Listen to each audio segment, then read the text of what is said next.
आज हम सीखेंगे कि एडोबी इलस्ट्रेटर में कैरेक्टर डिज़ाइन कैसे करते हैं। अगर आप ये वीडियो एंड तक देखेंगे तो आप भी वो स्किल्स और टेक्निक्स सीख सकते हैं जो एक डिज़ाइनर को फ्लैट डिज़ाइनिंग में यूज़ होती है। वेबसाइट से इंस्पिरेशन लें। मैं रिकमेंड करूँगा कि इसके लिए आप behance.com का यूज़ करें। फिर आप जो भी कैरेक्टर बनाना चाहते हैं उसका एक रफ स्केच बना के इलस्ट्रेटर में प्लेस कर लें। कलर पैलेट्स चूज़ करें अपने आर्टवर्क के लिए। एडोबी कलर इस चीज़ के लिए सबसे बेस्ट रहेगा। पेन टूल और पेंसिल टूल की यूज़ से अपने स्केच का आउटलाइन बना लें।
फिर शेप बिल्डर टूल से अपने आर्टवर्क को मर्ज करके इसमें कलर फिल करना स्टार्ट करें।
हाइलाइट्स और शैडोज ऐड करके अपने आर्टवर्क को एक 3D लुक दें।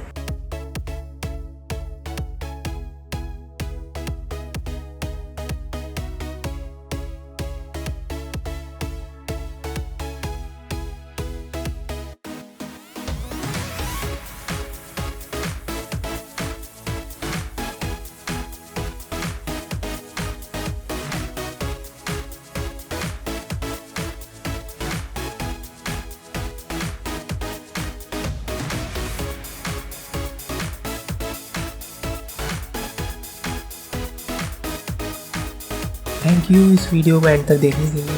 नीचे कमेंट करें कि आप और कैसी वीडियो देखना चाहते हैं ACM डिज़ाइन स्टूडियो में, और प्लीज़ इस वीडियो को लाइक करें और चैनल को सब्सक्राइब करें फ्यूचर में और भी ऐसी वीडियोस देखने के लिए।